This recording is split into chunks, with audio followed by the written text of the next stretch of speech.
미국의 뉴욕주라고 하는 주가 있는데 그 자락에 유명한 나이아가라 폭포가 있는 그러한 주가 바로 뉴욕주입니다. 거기 그 해밀턴이라고 하는 작은 마을에 영어 선생님 조지 존슨이라고 하는 영어 선생님이 고등학교에 부임을 했습니다. 첫 강의를 하러 딱 교실에 들어갔는데 유독 눈이 반짝반짝 빛나고 아주 금발머리의 예쁜 여학생이 눈에 탁 들어옵니다. 이 존슨 선생님은 첫눈에 반해버렸어요. 너무 예뻐가지고 18살 된 마가렛 크라크라고 하는 그 여학생이었는데 너무 그 여학생이 예뻐가지고 둘이서 이렇게 연애를 시작을 하게 됩니다. 그 강가에 둘이서 길을 걸어가면서 이야기도 나누고 서로의 사랑을 키워가는데 드디어 이 두 사람의 사랑의 결실로 가정을 이루게 됐습니다. 참 감사하게도 그 두 사람의 결혼 끝에 이제 아기를 낳게 되는데 갑자기 그 아내인 마가렛이 폐결핵에 걸리게 돼요. 그때 당시에는 이 폐결핵을 고칠 수 있는 약이 없었기 때문에 시름시름 앓다가 아기를 낳아놓고 23살 되던 해에 이 마가렛은 세상을 떠나게 됩니다. 여보 사랑해, 우린 너무 행복했어. 하늘나라에서 꼭 만나자는 말 한마디를 남기고 마가렛이 세상을 떠나게 됩니다. 이 23살 꽃다운 나이, 남편의 나이는 25살. 그 두 사람이 그렇게 사랑했는데 그렇게 떠나고 말았던 거죠. 남편인 이 존슨 씨는 너무 슬프고 슬픈 나머지 평생 동안을 결혼을 하지 않고 살았어요. 나중에 존 호킨스라고 하는 대학에 가서 공부를 해가지고 박사학위를 받았고 철학 박사학위를 받았고 그는 시인이 돼서 시를 썼는데요. 이분이 쓴 시 가운데 가장 유명한 시가 매기의 추억이라는 시입니다. 매기의 추억. 옛날에 금잔디 동산에 매기같이 앉아서 놀던 곳. 저는 이 노래를 그냥 물고기 매기를 생각하고 그 매기인 줄 알았던데 나중에 알았더니 이 존슨이라는 사람이 자기의 부인인 마가렛 크라크가 이 마가렛의 이름을 예명으로 매기라고 늘 불렀어요. 그래서 그 매기의 추억, 옛날에 금잔디 동산에서 같이 놀던 너와 나가. 물레방아 소리 들린다 매기, 내 사랑하는 매기야. 동산숲은 우거지고 장미하는 피어 만발하였다. 물레방아 소리 그쳤다. 매기, 내 사랑하는 매기야. 이 노래를 이렇게 나중에 불려지게 돼서 지금 전 세계 사람들이 이 노래를 부르게 됐습니다. 여러분, 우리 인생이라는 것은 태어나서 지금까지 살아온 삶의 길이만큼 이 추억이라는 것이 머릿속에 늘 남게 됩니다. 그런데 좋은 추억도 머릿속에 남아있지만 아주 나쁜 추억도 머릿속에 남아있어요. 제 친구 목사 가운데는 닭고기를 전혀 먹지 않는 친구가 있어요. 뭐 닭고기는 닭자만 들어가도 싫어하는 거예요. 무슨 치킨도 싫어하고 백숙도 싫어하고 아주 닭이라고 하는 건 아주 쳐다도 보지를 않습니다. 왜 안 먹냐? 그 아버지 생신 때 작은 아버지가 닭을 잡는데 그냥 그 닭을 잘못 잡아가지고 머리를 쳤는데 이게 포덕포덕대면서 피가 튀고 막 그런 걸 어렸을 때 봤다는 거예요. 그 죽어가는 그 광경이 머릿속에서 떠나질 않아가지고 다 끓으면 그때 떠올라서 도저히 그걸 먹을 수가 없다라고 얘기를 해요. 여러분, 그런 거 좀 잊어버리면 안 됩니까? 그 잊어버려야 그걸 맛있게 먹을 수 있는 건데 이게 안 잊어지는 거예요. 아마 여러분 가운데는 아버지가 어렸을 때 술을 먹고 들어와서 집안을 다 때려부시고 어머니를 때리고 자신을 막 학대하고 했던 그 아픈 고난을 어렸을 때 추억으로 가지고 가슴에 품고 그걸 평생 살아가는 분들이 있을 수가 있어요. 그런 걸 당한 이 딸들은 나중에 시집을 가서 남편이 술만 먹고 들어오면 아버지가 했던 그 행동이 나올까 봐 얼마나 불안해하겠어요. 그 잊혀지지가 않으니까. 남편이 술만 먹고 들어오면 막 경기를 일으키게 되잖아요. 그러니까 계속 다툼이 벌어지게 되고 그게 잊어지지 않으니까 가정에 평안하지 못하는 경우들이 많다라는 거죠. 이게 심리학 용어로 어덜트 칠드런이라고 성인 아이라는 말이 있습니다. 성인 아이.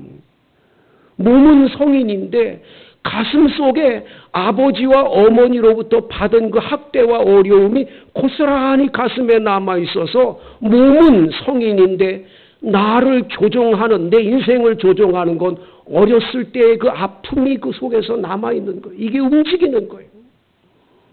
남자아이들 같은 경우에는 엄마가 얼마나 잔소리가 심한지, 뭐 잔소리만 그냥 하는 게 아니라 욕설을 퍼부면서 이 바보 같은 놈아, 멍청이 같은 놈아, 지혜비를 꼭 닮아가지고 꼭 그 얘기는 안 빼놓잖아요. 그러면서 막 욕을 할 때 그거를 비난을 듣고 자란 이 남자분들은 결혼을 한 다음에 아내가 조금이라도 잔소리가 시작되면 싫은 거죠.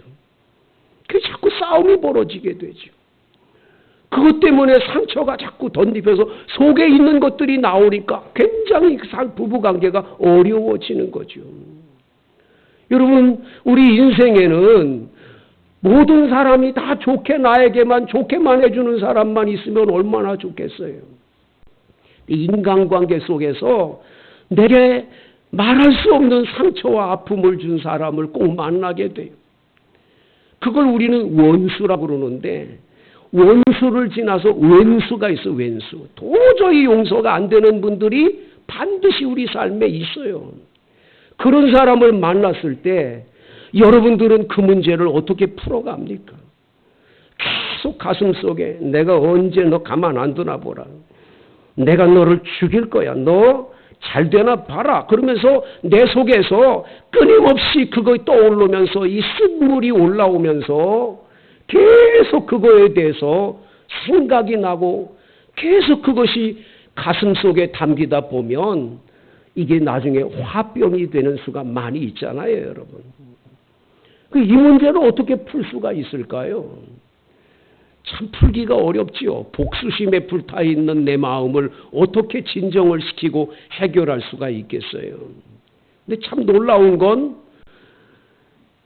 우리가 믿는 예수님을 이걸 가능케 해주신다라는 거예요. 우리 주님은 우리가 그렇게도 큰 상처를 받고 아픔을 당한데도 하나님은 개입하셔서 이 문제를 꼭 풀어주신다는 거예요. 그냥 두시지 않는다라는 거예요. 그 표상이 오늘 나와 있는 요셉이라는 인물 아닙니까? 여러분, 지금 요셉은 애굽 나라의 국무총리의 자리에 올랐습니다. 그의 나이 30세였습니다. 46절 읽어봅니다. 요셉이 애굽왕 바로 앞에 설 때에 30세라. 그가 바로 앞에 떠나 애굽 온 땅을 순찰하니. 나이 30세에 여러분 30살에 그 대국인 애굽 나라의 국무총리의 자리에 올랐다는 건 대단한 일이죠. 보통 일이 아니죠, 여러분. 하지만 이 요셉이가 30살 되던 해에 국무총리가 올리기 전에 어떤 인생을 살아왔습니까? 그는 성경에 보면 17세 소년 때 꿈을 꿨습니다. 그 꿍꿍꿈 때문에 형들로부터 미움을 받아가지고 피를 나눈 형제들인데 자신을 물 없는 웅덩이에다 넣어놓고 죽이려고 했습니다. 죽이려고. 그러다 나중에 유다라고 하는 형이 그 애 죽여서 뭐하냐. 저 지나가는 상인한테 팔자 그래서 은 20에 자신을 노예로 팔아버린 사람들이 자기의 형제들입니다. 여러분 17세 때 그런 일이 있으니까 지금 30세가 됐으니 13년 동안을 기가 막힌 세월을 보낸 거죠. 그 13년 세월이 그의 마음속에 얼마나 그 응어리지고 그 고난이 컸으면 마음속에 그게 얼마나 기억이 나겠어요. 생생할 거 아니겠어요. 무슨 일 하다가 잘못되기만 하면 내 가만 안 둔다 이 형들. 형들이 이 나를 이렇게 팔아버려서 나를 이렇게 고생시키고 내가 성공해서 가만 놔두나 보라 별 생각 다 안 했겠습니까? 그러다가 보디발 장군 집에 들어가서 노예 생활을 하다가 너무 지혜롭게 잘하니까 승순장구 승진이라서 가정 총무까지 올라갔는데 보디발 장군의 아내가 또 유혹을 하는 바람에 그 유혹을 물리쳤으면 영웅이 돼야지. 아니 죄를 덮어 씌워가지고 그 겁탈했다고 하는 그 죄를 뒤집어 씌워가지고는 감옥 안에 갇혔어요. 억울하면 자신의 억울함을 변론을 하도록 그 보디발이라는 장군이 시간을 주거나 들어줘야 되는데 그런 시간도 안 주고 감옥에 그냥 가둔 거예요. 자기 아내 말만 믿고 말이죠. 그 억울함은 말로 다 할 수 없어요. 그 긴 세월 노예 생활과 노예 생활보다 더한 죄수로서 감옥의 생활을 13년이나 했다니까요. 여러분 말이 13년이지 13년 세월이 얼마나 긴 겁니까? 그런데 오늘 성경에 보면 이 30세 된 요셉이가 국무총리의 자리에 오르자마자 자기 밑에 이제 보디발 장군은 그건 아무것도 아니에요. 자기는 지금 국무총리의 자리에 올라서 왕 다음 서열에 있어요. 이거 불러다가 그냥 모가지를 치든 뭐하든 그건 뭐 힘이지만 절대로 보디발 장군에게 원수를 갚거나 그러질 않은 거예요. 왜 그랬습니까? 오늘 성경에 보면 51절의 해답이 나오는 걸 보게 됩니다. 다 같이 51절을 읽습니다. 시작. 요셉이 그의 장남의 이름을 므낫세라 하였으니 하나님이 내게 내 모든 고난과 내 아버지의 온 집의 일을 잊어버리게 하셨다 하며 국무총리의 자리에 오르고 아내를 만나서 결혼을 했고 결혼해서 첫 아들을 딱 낳을 때 요셉은 그 아들의 이름을 지을 때 므낫세라고 이름을 졌습니다. 므낫세. 그 므낫세라는 이름은 잊어버림 이런 뜻입니다. 잊어버림. 근데 여기서 자신이 그 아들을 이렇게 놓고는 내가 잊어버려야지 과거 걸 잊어버려 해서 므낫세 그렇게 이름을 부르려고 므낫세라고 그런 게 아니에요. 이미 벌써 하나님이 내게 내 모든 고난과 내 아버지의 온 집의 일을 잊어버리게 하셨다. 잊어버리게. 할렐루야. 하나님이 잊어버리게 해주셨어요. 하나님이 까마득하게 잊어버리도록 하나님의 영으로 은혜를 베풀어 주셨기 때문에 잊어버릴 수가 있었음을 고백을 하는 거예요. 사랑하는 성도 여러분, 우리를 괴롭히고 우리를 힘들게 한 그 사람들 여러분 잊어버릴 수 있어요? 그렇게? 잊어버려야지. 그런다고 잊어집니까? 많은 분들이 그것도 뭐 좀 기억하지 말고 잊어버려. 그건 뭐 이렇게 계속 기억해. 그건 안 당해봐서 몰라.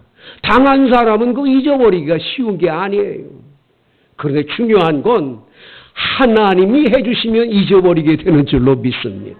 이 하나님의 은혜로 잊어버리게 되는 거예요.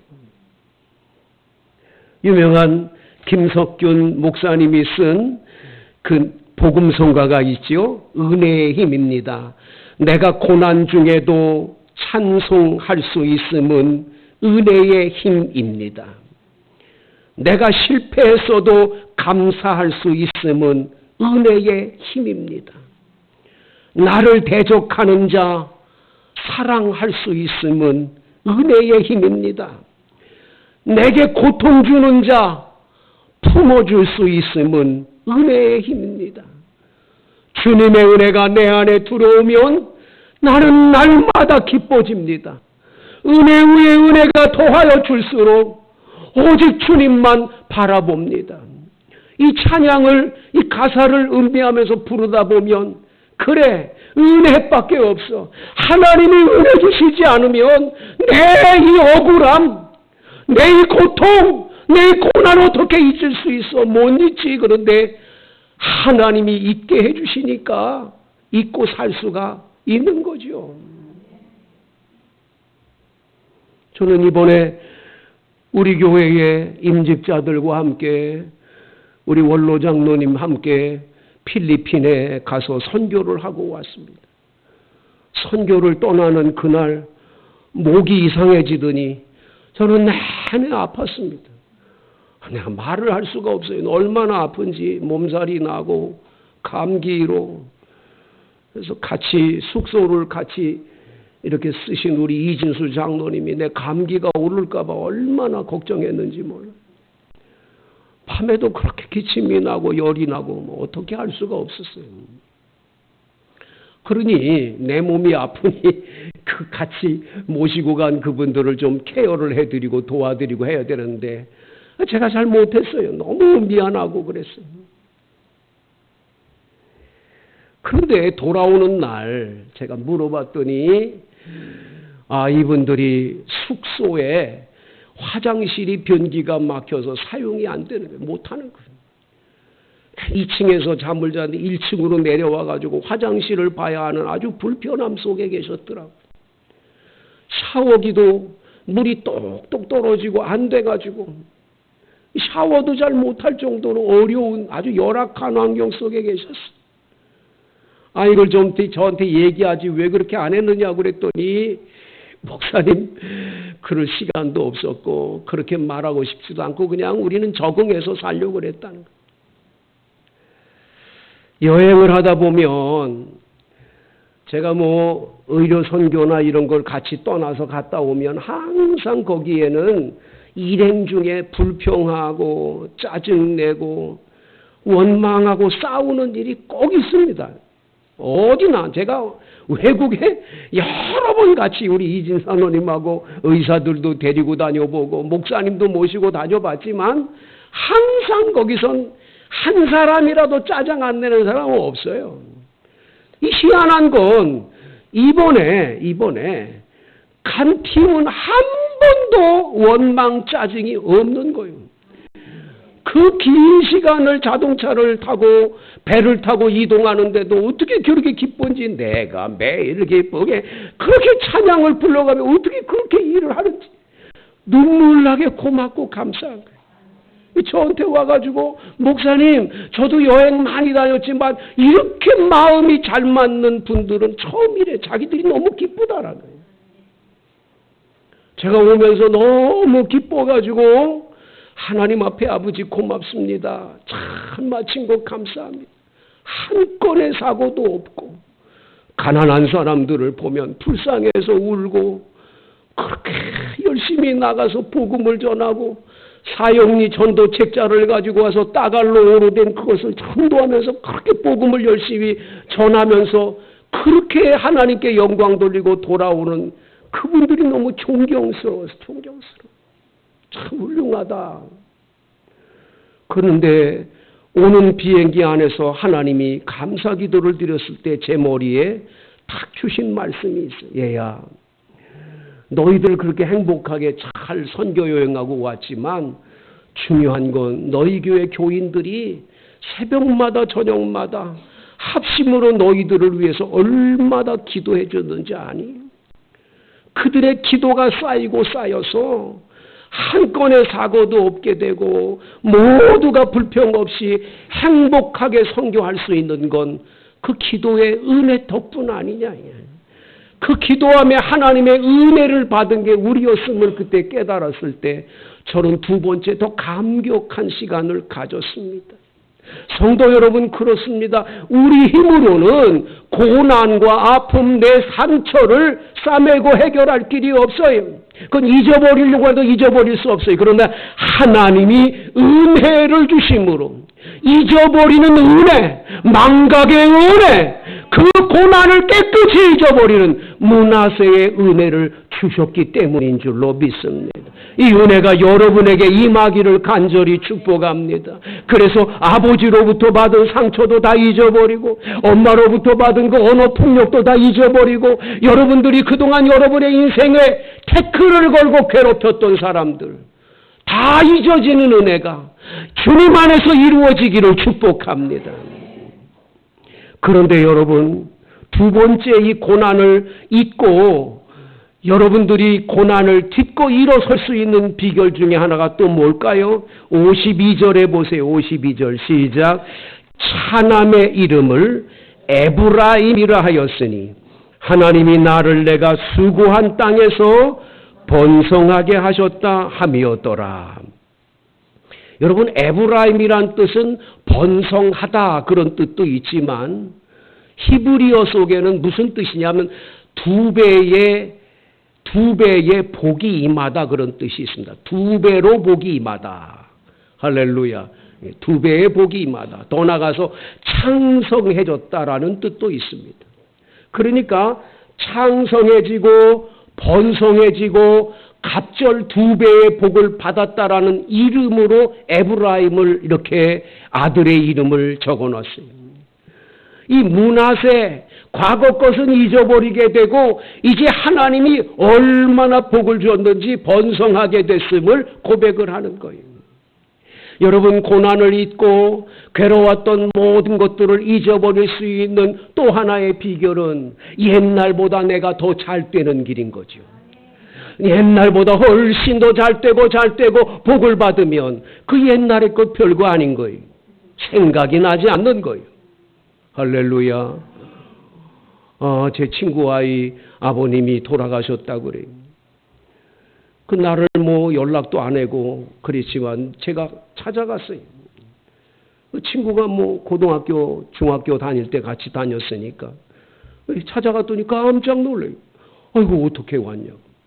근데 내가 목사님이니까 목사님 이 로만 칼라를 하고 거기 갔는데 이게 말을 못하고 어떻게 왔냐.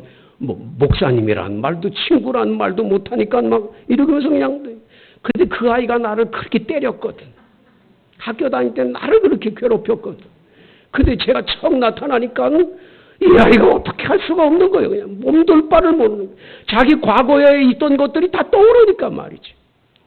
그때 깨달았어요. 하나님이 내가 이렇게 학교 다닐 때 약하고 매 맞고 이렇게 살던 그런 거를 한순간에 풀어주는 것을 깨달으면서 그렇구나.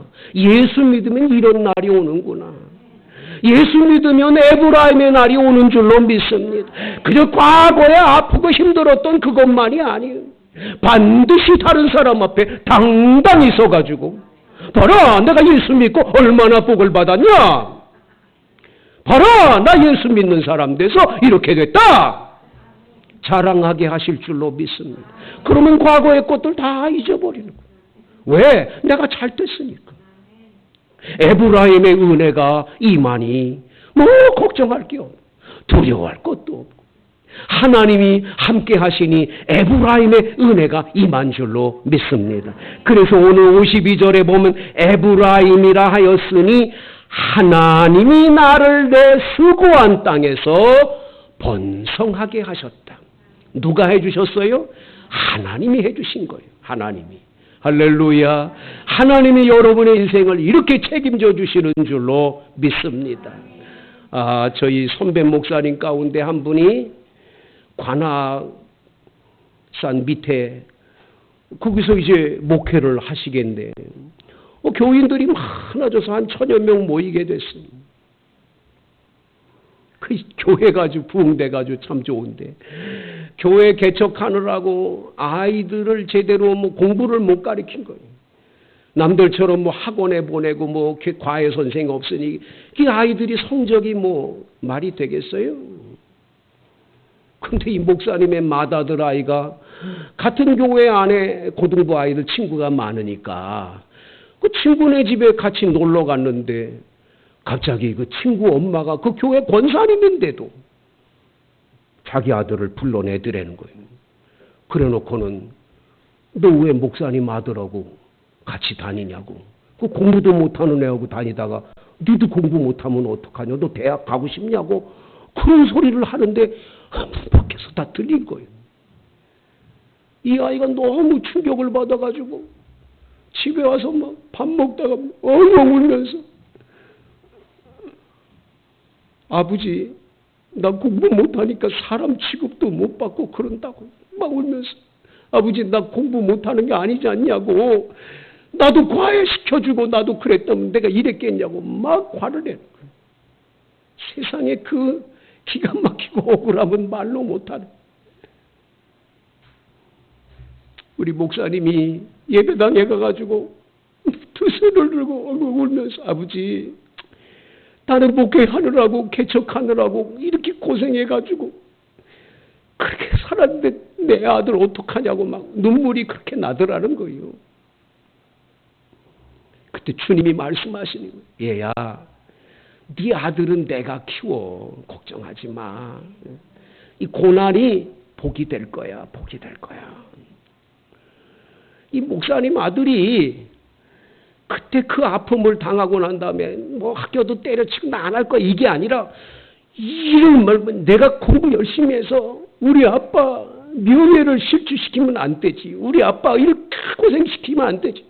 그때부터 공부를 막 시작을 하더니 나중에 가서 대학을 들어가는데 이 아이보다 훨씬 더 좋은 대학으로 가게 하고 공부 못하는 애 왜 데리고 다니냐고 그랬던 그 엄마 권사님 아들보다 훨씬 더 좋아지는 은혜를 베풀어 주시더라는 거예요. 여러분 예수 믿는 사람에게는 이 고난이 고난으로 끝나지 않아요. 반드시 마지막엔 에브라임의 은혜가 임하는 줄로 믿습니다. 문하세로 그 모든 과거는 잊어버리고 에브라임의 복이 여러분의 가정에 임재해서 하나님 자랑하는 간증의 주인공들 되기를 축복합니다.